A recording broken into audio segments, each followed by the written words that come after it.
12월 첫 주일 우리에게 주신 하나님의 말씀 받습니다. 디모데후서 4장 1절에서 8절의 말씀입니다. 제가 가진 성경 신약성역 346페이지, 347페이지입니다. 교독하겠습니다. 하나님 앞과 살아있는 자와 죽은 자를 심판하실 그리스도 예수 앞에서 그가 나타나실 것과 그의 나라를 두고 엄히 명하노니 너는 말씀을 전파하라. 때를 얻든지 못 얻든지 항상 힘쓰라. 범사의 오래 참음과 가르침으로 경책하며 경계하며 권하라. 때가 이르니 사람이 바른 교훈을 받지 아니하며 귀가 가려워서 자기의 사욕을 따를 스승을 많이 두고 또 그 길을 진리에서 돌이켜 허탄한 이야기를 따르리라. 그러나 너는 모든 일에 신중하여 고난을 받으며 전도자의 일을 하며 내 직무를 다하라. 전제와 같이 내가 벌써 부어지고 나의 떠날 시각이 가까웠도다. 두 절의 말씀 같이 읽겠습니다.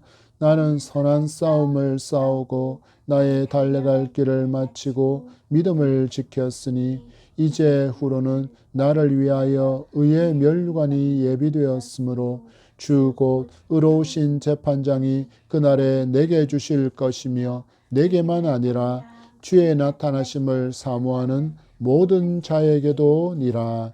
아멘. 할렐루야. 하나님의 보호하심에 감사하며 예배 자리에 함께한 모든 성도에게 풍성한 말씀이 이 시간 함께 있기를 축복합니다. 우리는 한 해를 시작하면서 많은 계획을 세웁니다. 여러분 어떻습니까? 그 모든 계획이 기대하고 꿈꾼대로 잘 진행되었고 잘 성취되었습니까? 아쉽지만 그러지 못하는 경우가 더 많은 것을 우리는 인정할 수밖에 없습니다. 그래서 이 12월 달과 같이 한 해의 끝자락을 마주하게 되면 많은 아쉬움과 많은 후회가 있는 것입니다. 그래서 우리는 매일매일의 삶에서 이 후회를 조금이라도 줄여볼까 하여 일기를 쓰며 하루의 삶에 대해서 되짚어 보기도 하는 것입니다. 일기를 쓰는 가운데 우리는 하루를 계수하면서 대견한 자신을 발견하며 뿌듯해하기도 하고 또 참 못났다며 자신을 꾸짖는 시간도 갖게 됩니다.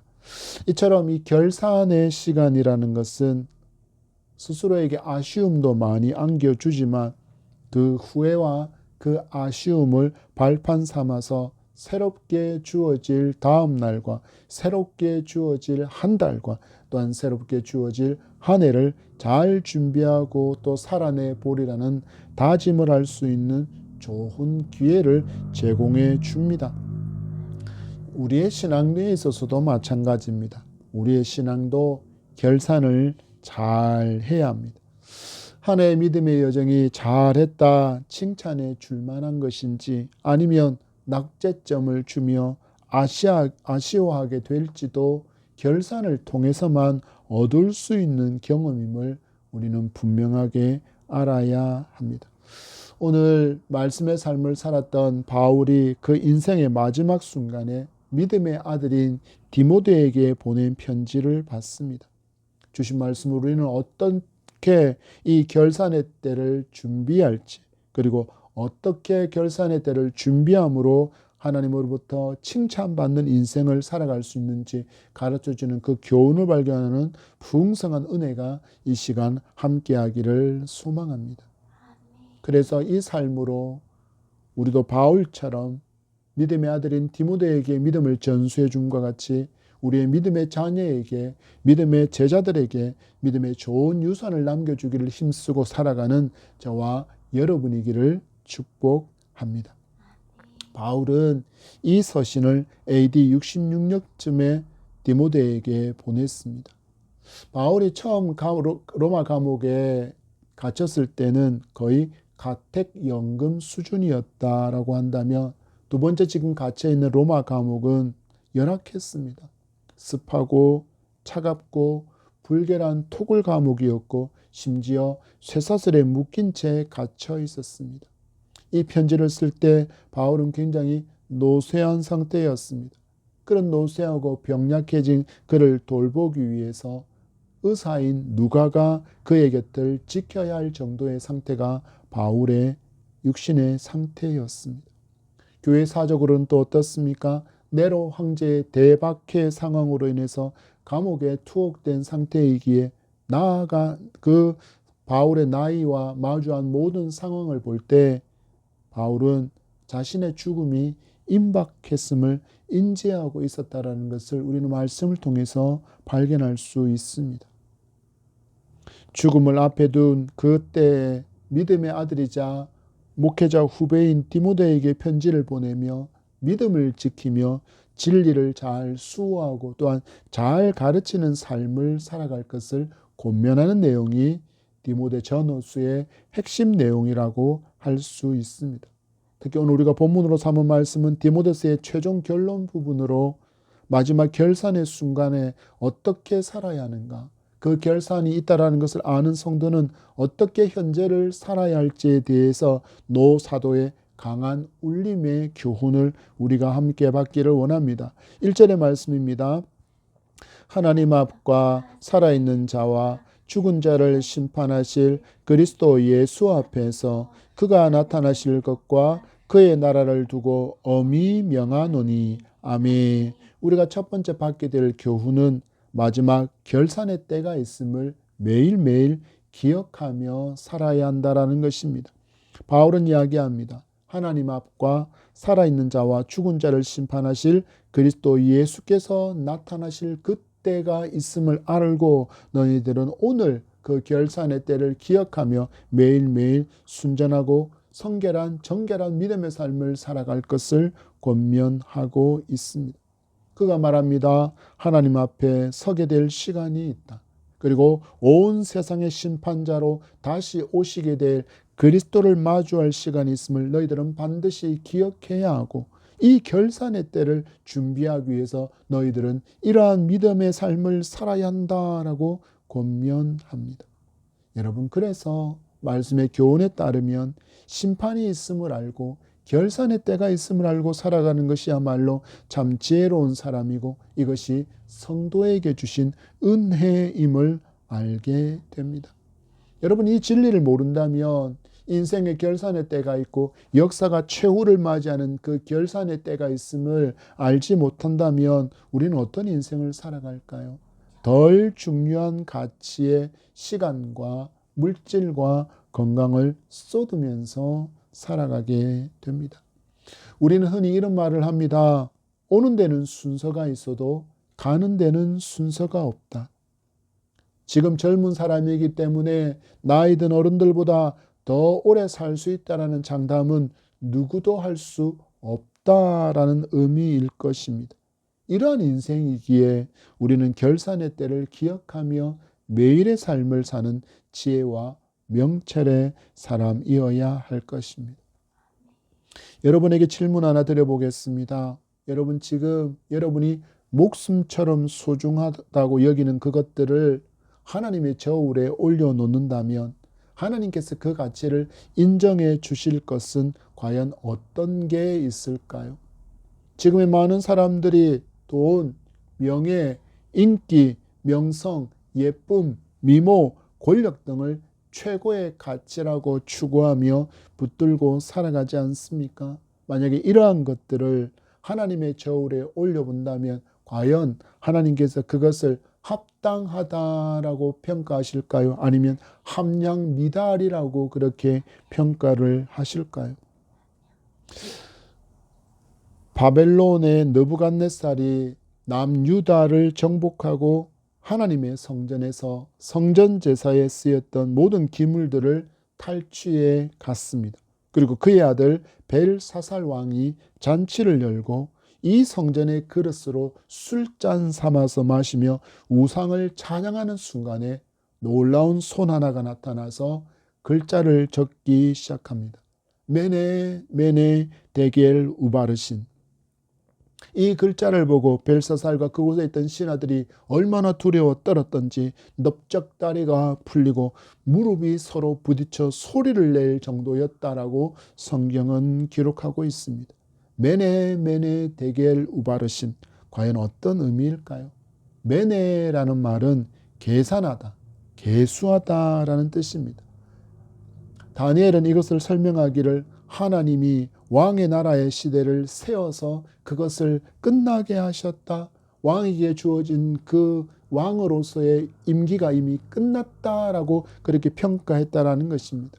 데겔이라는 단어는 달다, 저울에 달아보다라는 뜻입니다. 하나님께서 왕을 저울에 달아보니 부족함이 보였다.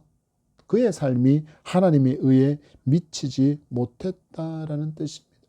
그리고 마지막으로 우바르신이라는 단어가 나옵니다. 나누다, 나뉠 것이다. 이는 하나님의 나라가 하나님께서 왕의 나라를 찢어서 메대와 바사 사람에게 주어진 바 될 것이다 라는 그런 의미를 담은 글자가 나타났습니다. 메네 메네 데겔 우바르신. 그리고 이 글자가 나타난 그 밤에 벨사살 왕은 메대 병사와 바사 연합군 병사에게 죽음을 맞이하고 역사에서 사라지게 됩니다.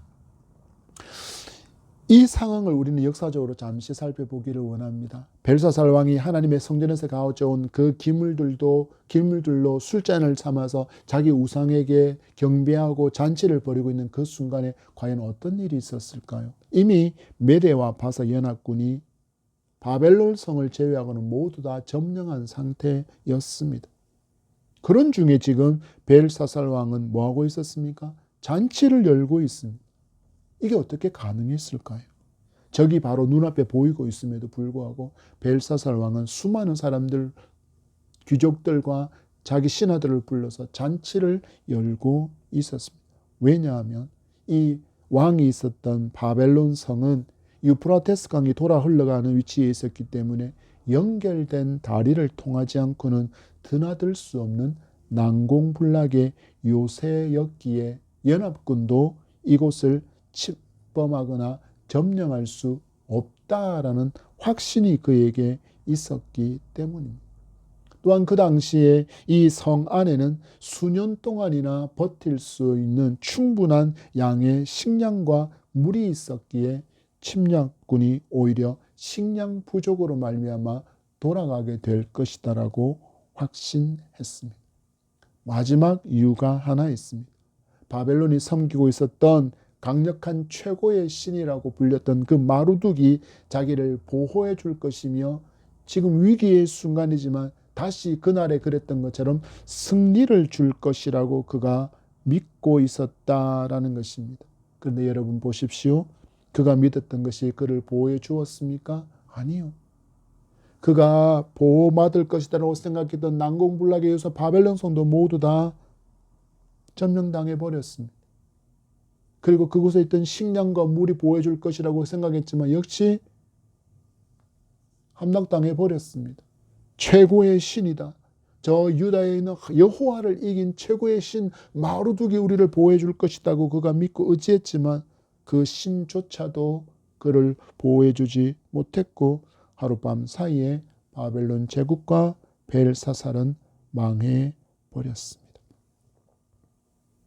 여러분, 벨사살의 모습이 우리의 모습과 너무 비슷하지 않습니까? 많은 사람이 자기의 성벽처럼 여기는 것이 있습니다. 강이 둘러싸고 있는 그런 난공불락의 요새와 같다라고 여기는 그런 것들이 분명히 있습니다. 충분한 돈이 있으니 모든 것이 가능할 것이라고 착각합니다. 또한 자기가 신으로 삼고 있는 그것이 완벽하고도 완전한 보호막이 되어줄 것이다 라고 생각하지만 어떤 순간에야 최고의 순간에야 최후의 순간에야 이 모든 것들이 전도자의 고백과 같이 헛되고 헛되니 모든 것이 헛되다라는 진리를 깨닫게 되지만 그때는 너무 늦은 깨달음입니다. 전도자는 교훈합니다. 전도서 12장 1절 2절의 말씀입니다. 너는 청년의 때 너의 창조주를 기억하라. 곧 공고한 날이 이르기 전에 나는 아무 낙이 없다고 할 해들이 갑갑기 전에 해와 빛과 달과 별들이 어둡기 전에 비 뒤에 구름이 다시 일어나기 전에 그리하라. 창조주를 기억하라. 창조주를 기억하라. 이것이 가장 지혜로운 인생이라는 것입니다. 여러분, 이 말은 무슨 말입니까? 내 삶의 마지막, 하나님께서 반드시 결산할 때가 있다라는 것은, 하나님의 때와 그리스도 예수 앞에 서게 될 바로 그때가 있다라는 것을 기억하며 우리는 헛된 것을 위해서 후 불어버리면 날아가고 무너지고 부서질 것들을 위해서 나의 물질과 시간과 건강을 사용하는 어리석은 사람이 아니라 오직 하나님의 나라와 하나님의 의를 위해서 살아가며 나아갈 수 있는 지혜의 성도이기를 바랍니다. 왜 그래야 합니까? 우리의 시간은 흐르고 있기 때문입니다. 그래서 바울은 에베소서 5장 16절의 말씀을 통해서 교훈합니다. 세월을 아끼라, 때가 악하니라. 여기에 아낀다라는 말은 시간을 돈을 주고서 구매한 것처럼 소중히 여기라라는 뜻입니다. 무슨 말입니까? 오직 예수 그리스도를 위해서 사용하라는 권면의 말씀입니다. 너를 살리기 위해서 피 흘리시고 부활하심으로 너희에게 영생의 소망을 주신 그분을 위해서 너의 삶의 모든 것을 사용하라는 의미가 시간을 돈을 주고 산 것처럼 살라라는 바울의 권면입니다. 부활하시고 승천하신 예수 그리스도는 반드시 심판의 주로 이 땅에 다시 오시리라 말씀하셨습니다. 그리고 오신 그때에 믿는 자들에게는 영생의 선물을 주실 것이며 또한 믿지 않는 자들에게는 불의에 대해서 반드시 심판하실 것 또한 말씀하고 있습니다. 여러분, 이 결산의 날이 반드시 있음을 알고 오늘이 바로 그 결산의 날인 것처럼, 그 결산 앞에 선 사람인 것처럼 우리는 오직 하나님의 나라와 의를 구하는 삶을 내 인생의 내 삶에 있어서 최우선 순위에 두고 살아갈 수 있는 지혜로운 저와 여러분이기를 소망합니다. 이 삶이야말로 이 12월 달 결산을 준비하고 새로운 한 해를 준비하는 성도의 지혜임을 굳게 믿고 살아가는 저와 여러분이기를 소망합니다. 3절의 말씀 받습니다. 4절까지입니다. 때가 이르더니 사람이 바른 교훈을 받지 아니하고 귀가 가려워서 자기의 사욕을 따를 스승을 많이 두고 또 그 귀를 진리에서 돌이켜 허탄한 이야기를 따르리라. 아멘. 우리는 결산의 때를 앞두고 미혹의 때가 있기에 바른 교훈을 알고 순종하며 살아야 합니다. 바울은 결산의 때를 알게 된 성도이기에 어떻게 살아야 합니까? 라는 질문에 이렇게 분명하게 답을 주고 있습니다. 바른 교훈을 붙들고 진리를 따르는 삶을 살아야 합니다. 왜 이렇게 살아야 합니까? 여러분, 세상의 가치는 어디로부터 시작될까요? 세상의 가치는 죄에서부터 시작됩니다. 그래서 하나님의 가르침인 이 진리의 말씀 성경에서 거의 대부분 다 역행하는 모습들을 보여줍니다. 이 시대의 지성인, 이 시대의 사상가라고 불리는 이들의 외침을 들어보십시오. 많은 이들이 절대 신은 없다, 절대적인 존재는 절대자는 없다, 절대 진리도 없고 절대 가치도 없다라고 외치며 내 멋대로 사는 것이 멋지다라고 그렇게 주장합니다.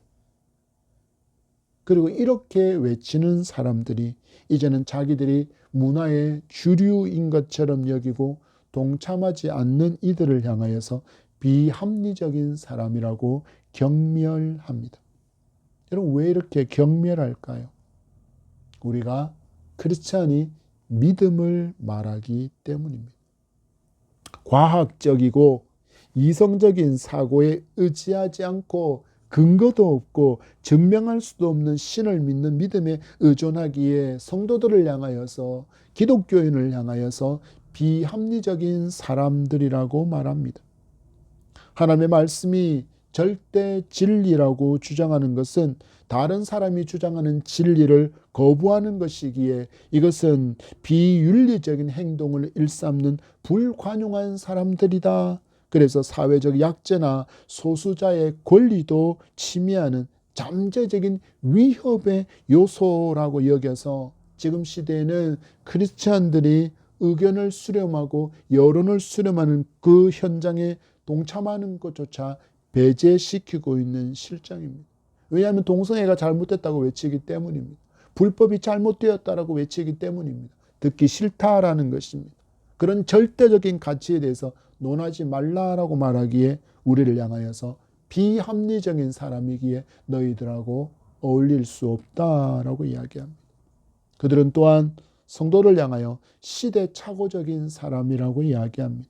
얼마나 빠른 역사적인 흐름이 있습니까? 과학 문명이 얼마나 빨리 발전하고 흘러가고 있습니까? 그럼에도 불구하고 너희 크리스찬들은 너희 믿음을 가졌다고 말하는 절대적인 가치와 절대자를 믿는다고 말하는 너희들은 이 변화하는 시간의 흐름을 좀처럼 쫓아가지도 못한 채 과거의 캐캐묵은 낡은 가치관에 갇혀 살고 있는 구시대적인 존재들이기에 난 너희들을 경멸한다라고 그들은 외칩니다. 마지막으로 그들은 성도를 향하여 미개하다라고 취급합니다. 과학과 첨단 과학 기술이 발전하는 인류의 그 진보됨을 거부하고 시대에 발맞추지 못하는 그렇게 발전이 멈춰진 집단이라고 성도를 미개한 집단으로 경멸하고 있습니다. 이 시대가 그렇습니다. 여러분 근데 말씀을 보십시오. 디모데가 마주한 시대도 이러했습니다. 그들이 어떤 선택을 합니까? 그들은 바른 교훈을 받지 않습니다. 여기서 말하는 바른 교훈은 건강한 교훈을 의미합니다. 우리에게 주어진 건강한 교훈이 무엇입니까? 바로 하나님의 말씀입니다. 하나님의 말씀이 가르치는 그 성경 진리를 받지 않고 용납하지 않으며 그것을 참지도 않는다라는 것입니다. 왜 그럴까요? 왜 그럴까요? 바른 교훈, 하나님의 말씀이 바로 죄를 책망하고 그들에게 회개를 촉구하기 때문입니다. 한마디로 듣기 싫다라는 것입니다. 이 시대도 그렇습니다. 어느 순간 교회에서조차 죄에 대한 책망과 회개 촉구를 요구하는 메시지가 점점점 줄어들고 있습니다. 디모데 시대를 보십시오. 그들의 귀가 가렵다라고 표현하고 있습니다. 사람들이 가진 영적인 욕구가 바른 교훈, 하나님의 말씀을 들어야만 해소되어지는데 그런 진리에 대한 갈망이 아니라 듣고 싶은 말만 들어야 하는 그 욕구에 지배되는 것이 귀가 가렵다라는 의미입니다. 여러분 이 시대를 보십시오. 번영하고 번성하고 잘됨에 대한 설교를 하면 귀가 활짝 열리지만 죄를 책망하고 회개를 촉구하는 메시지는 아예 귀를 닫아버립니다. 저건 내가 들을 말이 아니야 라고 거부하고 외면합니다. 여러분 그 결과가 무엇입니까? 말씀은 이어갑니다. 자기의 사욕을 따를 스승을 많이 둔다라고 이야기합니다. 이 스승들은 바른 진리를 가르치고 바른 가르침을 주는 그런 스승이 아니라 자신의 죄가 자신이 하는 것들에 대해서 정당하다라고 지지해주고 심판이 없을 것이라고 말하는 그런 거짓 메시지를 전하는 그 스승을 많이 모은다라는 뜻입니다. 그래서 그들이 결국 어디로 흘러갑니까? 허탄한 이야기를 따른다라고 이야기합니다. 이는 근거 없는 신화이고 꾸미는 이야기고 심지어는 성경의 진리를 비틀어버려서 왜곡해서 성경에서 벗어난 비과학적이며 비성경적인 모든 가르침을 추구하고 기뻐하게 된다라는 뜻입니다. 그런데 문제가 있습니다. 이렇게 말하는 사람들이 그 당시에 문화의 주류였습니다. 대부분의 사람들이 이 가치를 쫓아서 살아가고 있었다라는 것입니다. 그 속에서 예수의 사람들은 어떻게 살아야 합니까? 바른 교훈을 붙들고 살아야 합니다. 바른 진리의 귀가 열린 채로 살아야 합니다. 많은 거짓된 스승을 두는 것이 아니라 오직 스승은 예수 그리스도 한 분이심을 고백하며 그 믿음의 길을 가야 했습니다. 그러면 그들 역시 이 시대와 마찬가지로 저들은 비합리적인 사람이야. 저들은 시대착오적인 사람이야. 저들은 미개한 사람이야 라고 그렇게 취급당했습니다. 디모데 시대의 성도들은 이것에 더해서 네로 황제의 박해로 인해서 생명의 위협까지 받았습니다. 이런 시대를 살아가는 후배 목회자인 디모데에게 노사도 바울이 말합니다. 그럼에도 바른 진리를 따르는 삶을 살아야 한다. 말씀을 전하라. 여러분, 이전의 말씀입니다. 너는 말씀을 전파하라. 때를 얻든지 못 얻든지 항상 힘쓰라. 범사의 오래 참음과 가르침으로 경책하며 경계하며 권하라. 아멘. 여러분, 우리에게도 성경을 통해서 하나님께서 지금 말씀하십니다. 먼저 바른 진리를 따르는 삶을 살아야 한다. 그리고 말씀을 전하는 삶을 살아야 한다라고 말씀하십니다. 왜 그럴까요? 전하지 않으면 저 불신자들이, 저 불쌍한 영혼들이 진리를 알 길이 전혀 없기 때문입니다. 로마서 10장 14절을 말씀합니다. 그런즉 그들이 믿지 않은 일을 어찌 부르리요? 듣지 못한 일을 어찌 믿으리요? 전파하는 자가 없이 어찌 들으리요? 그래서 전해야 합니다. 이것이 하나님 사랑의 실춘이며 또한 이웃 사랑의 실천이기 때문입니다. 여러분, 다른 사람에게 줄 수 있는 선물 중에 최고의 선물이 무엇입니까? 예수 그리스도, 바로 복음을 전하는 것입니다. 이를 위해서 성도는 어떻게 살아야 합니까? 먼저 성령의 권능을 받아야 합니다. 그래야 생명의 역사가 힘이 있기 때문입니다. 그리고 말씀의 교훈처럼 진리를 바르게 알고 힘 있게 복음을 전해야 합니다. 하나님께서 심판의 자리에서 그 결산의 때 가장 크게 칭찬하실 우리 삶의 열매가 무엇이라고 생각하십니까? 복음 전도입니다. 성도의 마땅한 순종의 삶이라는 것을 기억할 수 있는 저와 여러분이기를 소망합니다. 여러분, 말씀 앞에 결심하십시오. 말씀 앞에 여러분 결단하시기 바랍니다. 2026년 믿지 않는 나의 가족에게, 친척에게, 이웃에게, 친구와 동료에게 내가 복음을 전하리라. 그래서 그들이 바른 진리를 알고 우리와 함께 믿음의 길을 갈 수 있도록 저 영혼들을 내가 구원하리라. 우리 기도하면서 그 영혼들을 위한 하나님 앞에 그 영혼들을 올려드려서 그 영혼들이 심령이 돌같이 굳어진 마음이 아니라 성령의 기름 부으심 가운데 말랑말랑해져서 내가 전하는 복음을 듣고 복음으로 나와 예수 그리스도가 나의 구주이시고 나의 하나님이시며 하나님의 아들이심을 고백하는 놀라운 구원의 역사를 이루어가는 저와 여러분이 되기를 간절히 소망합니다. 우리 7절과 8절의 말씀 봤습니다.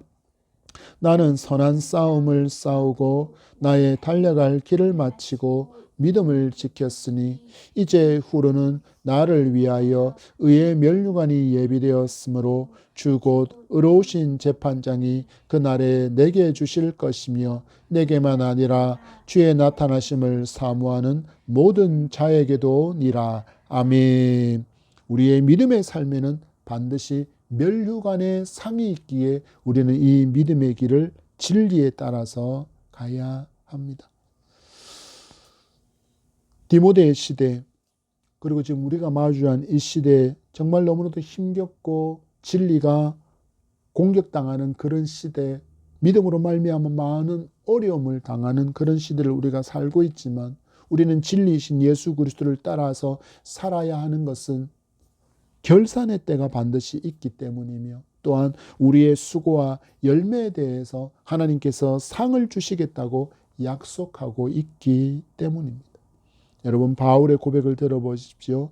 나는 선한 싸움을 싸우고 나의 달려갈 길을 마치고 무엇을 지켰다고 말씀하고 있습니까? 그는 믿음을 지켰다라고 이야기합니다.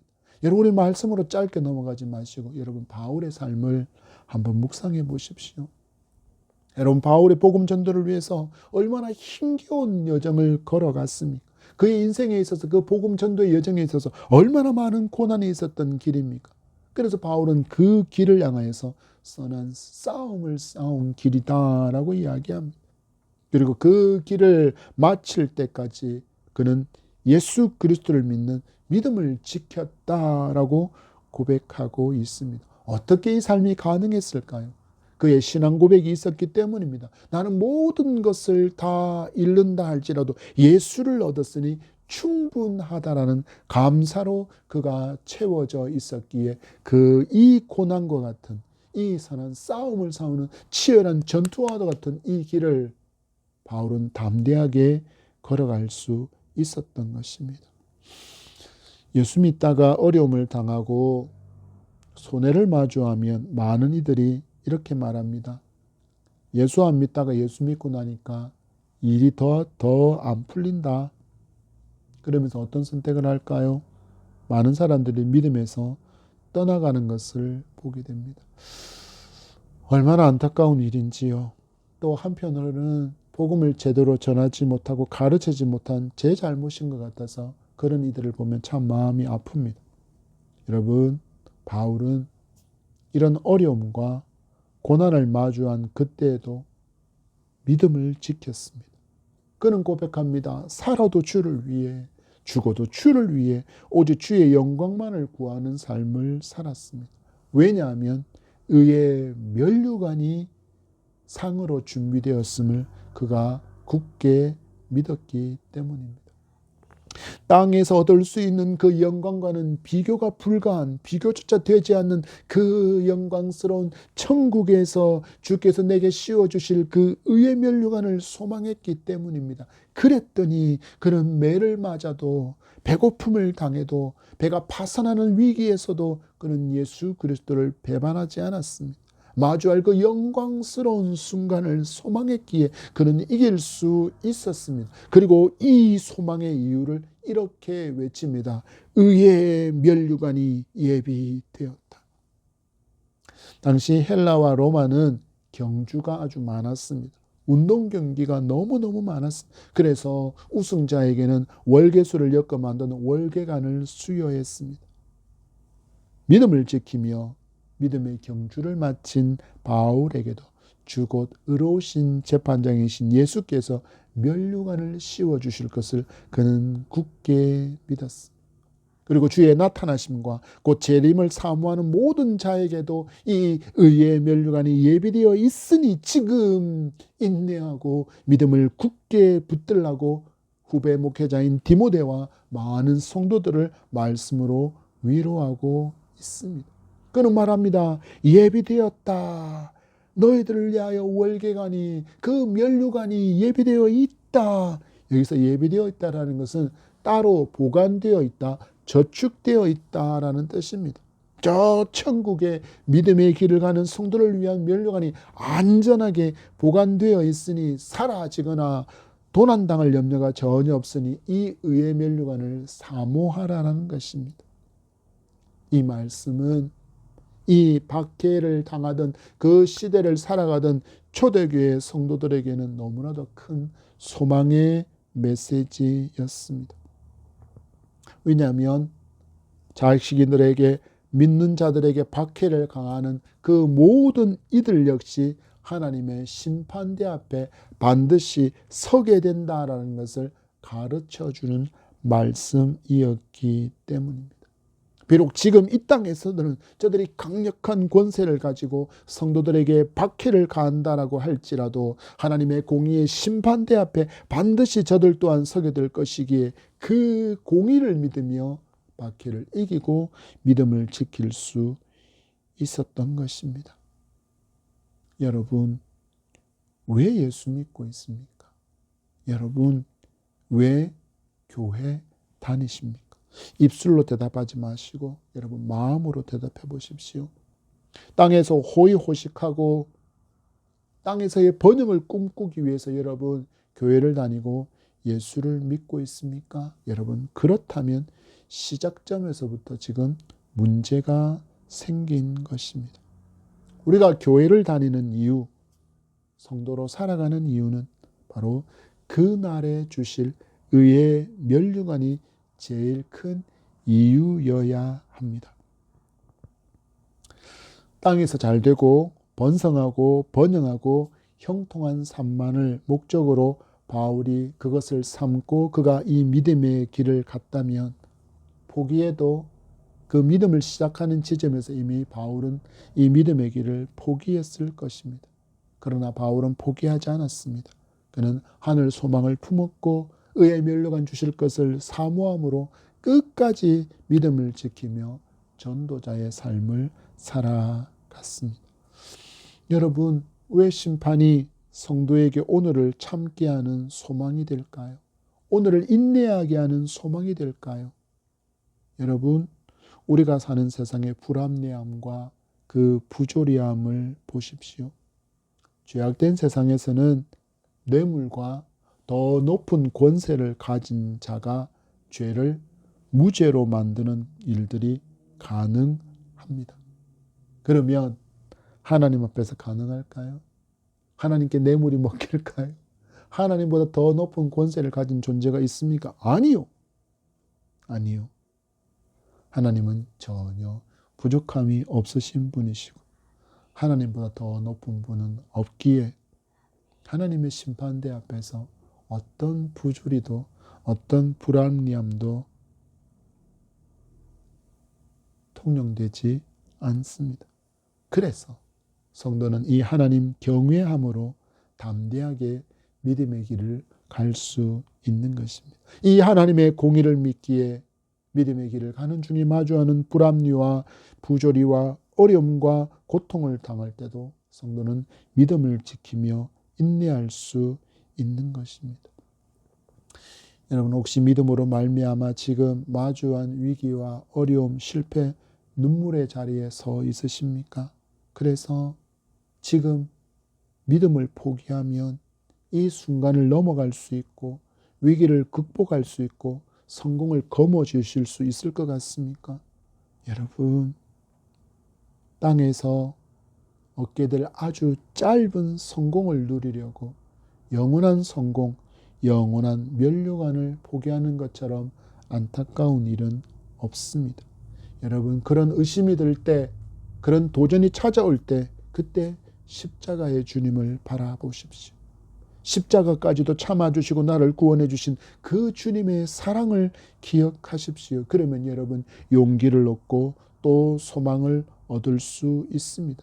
그래서 또 일어나서 바울처럼 매를 맞아 돌을 맞아 죽게 된 상황을 넘어서서 그는 또 믿음의 길을 걸어간 것처럼 우리 또한 담대하게 믿음의 길을 갈 수 있습니다. 여러분, 우리 모두 믿음의 소망을 붙들고 맡겨주신 이 믿음의 길, 사명의 길을 의의 면류관을 사모하며 힘차게 걸어갈 수 있는 저와 여러분이기를 축복합니다. 말씀을 맺습니다. 우리 한 해 마지막 달을 마주했습니다. 하루를 결산하고 한 해를 결산하며 새로운 내일과 또 새로운 한 해를 준비하는 것처럼 우리 지금 말씀 앞에 우리의 믿음을 결산하며 한 해를 잘 마무리하고 새로운 한 해 우리 믿음으로 준비하며 믿음은 바라는 것들의 실상이요 보이지 않는 것들의 증거라 말씀하신 그 증거를 마주하는 산 믿음의 기쁨을 누릴 수 있는 그런 멋진 이 12월과 마주할 새로운 한 해가 되기를 축복합니다. 여러분, 이 믿음을 위해서 우리는 인생에 있어서 마지막 결산의 때가 있음을 기억하며 살아갑시다.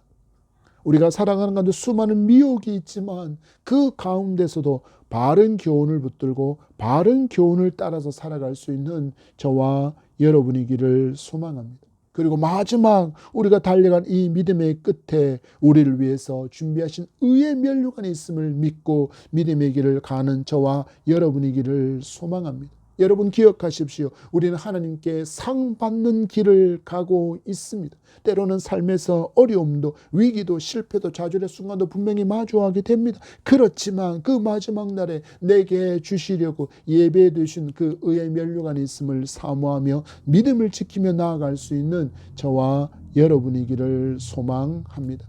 여러분, 한 해 우리 잘 결산해 봅시다. 돌아보니 왠지 너무 부끄러운 한 해였다라고 할지라도 우리 오늘 회개합시다. 그리고 하나님 앞에 살아갈 힘과 용기와 성령의 충만함을 부어주셔서 열매 있는 믿음의 삶을 살아갈 수 있는 은혜를 구하며 새롭게 우리가 마주하게 될 2026년 믿음으로 잘 준비할 수 있는 저와 여러분이기를 축복합니다. 2026년 예담한 교회를 이끌어 주실 하나님께서 말씀의 잔을 부어주시도록 그 말씀 온전히 붙들고 나아갈 때 부흥의 역사 또한 더해달라고 우리 함께 기도하며 2026년을 잘 준비하는 12월의 모든 여정이 되기를 축복합니다. 우리 기도하겠습니다. 하나님 감사합니다. 우리에게 귀한 하루 주셔서 12월 첫 주 주님 앞에 예배하게 하시니 감사합니다. 하나님 기뻐 받으시는 거룩한 예배 가운데 또 말씀 받았습니다. 우리를 위하여 준비된 의의 면류관을 사모하며 마주하는 어려움도 고난도 고통도 넉넉히 이길 수 있는 굳센 믿음, 강한 믿음, 담대한 믿음을 우리에게 부어 주시옵소서. 오직 믿음으로 승리하며 나아갈 수 있는 저들이 되어줄 수 있도록 하나님 역사하시고 성령의 충만함으로 저희들을 더듬혀 주시옵소서. 감사하며 예수님 이름으로 기도합니다. 아멘.